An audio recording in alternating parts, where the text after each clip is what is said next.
All right, I just got this box in from eBay, and as long as I didn't get scammed, there should be a Blackmagic Ursa Mini 4.6K that I paid a total of $190 for. Now, after taxes and shipping and stuff, it was like $211 or $212. Now, of course, there is a catch. This camera was sold for parts only because it does have an issue. Now, I'm gonna get into that a little more when I test this out after I get out of the box. So let's just start getting this out. According to the listing, this has a blank screen issue, which they also claim in the listing it's a common issue for first generation Ursa Minis. Now, I did do a little bit of research on this, on at least what I think the issue is, and it seems like even with the blank internal screen issue, the camera should still output through its SDI and still function normally besides this internal screen just being like completely frozen or non-functional. All right, I see it in there, so there's at least a camera in here. Now, also the listing itself said this was the 4K, and then the description said it was the 4.6K, so I'm also not 100% certain about that.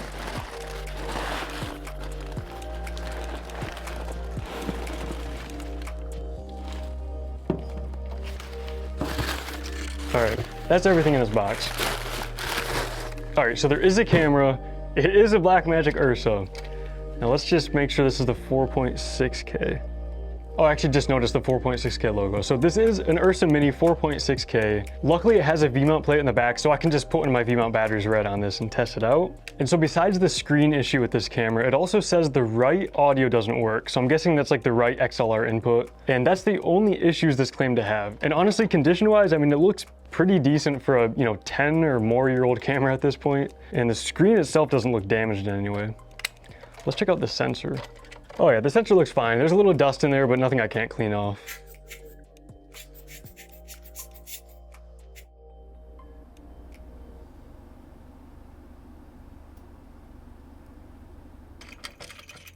It's actually a pretty nice top handle. I'm guessing it's an aftermarket one.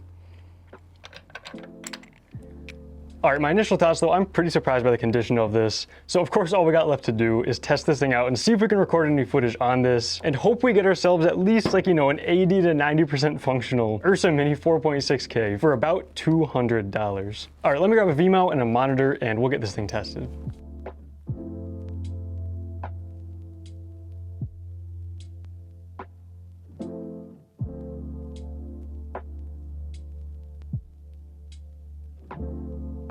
All right, I got everything I need to test this out. I got a V-mount battery, a lens, and then of course a CFast card. I didn't have one of these laying around, so I did have to order one up, but I ended up getting it used for around $30. But I got this camera cleaned up, I got the sensor clean. Now let's get this thing tested.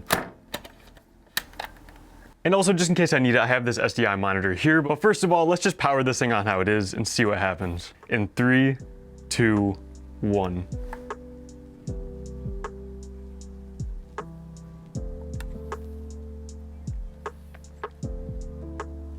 Okay, powered on, it's showing the UI, but I'm not seeing anything coming out of this. It looks like there's just no image coming out of this right now.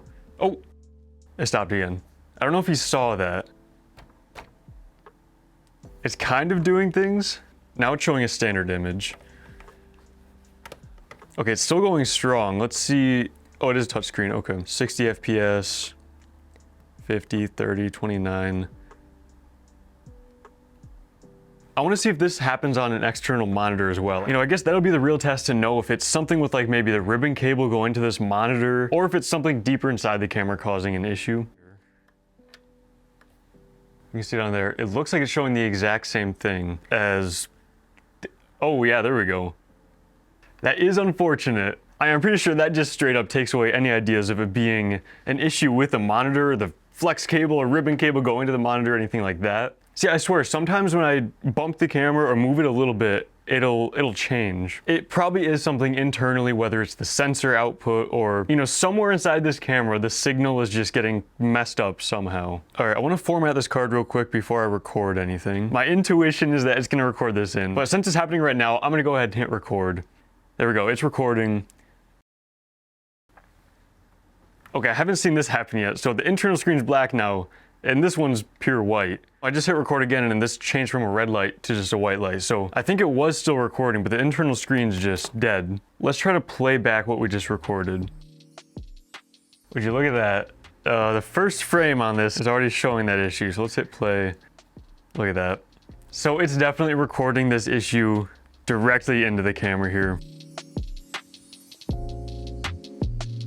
All right, here's the thing. First of all, if you have any ideas of what could be causing this issue, definitely let me know down in the comments, but it looks like it's something internally there. But I did kind of have a plan for this camera, and I think this kind of, it helps that plan out even more. You know, obviously it's unfortunate that it is kind of a bigger issue, you know, recording it to the cards. You know, I wouldn't trust this to be reliable for actually recording things at this point. So my plan for this camera is actually to do a durability test. And so I want to run a ton of experiments on this to see how durable cinema cameras like this actually are. Now, of course, right now this is a rough plan, and this will be on my main channel, my other channel, which I'll link down in the description. So if you're watching this and you made it to this point in the video, definitely let me know any ideas you have for just destructive, crazy tests that I could perform on this. Now, obviously, I'm going to keep looking into this issue a little bit, and if it's a super easy fix, then I'm going to try to fix this still. But that's just my thoughts right now. Definitely let me know what you think down in the comments. But that's it for me. I'll see you in the next video.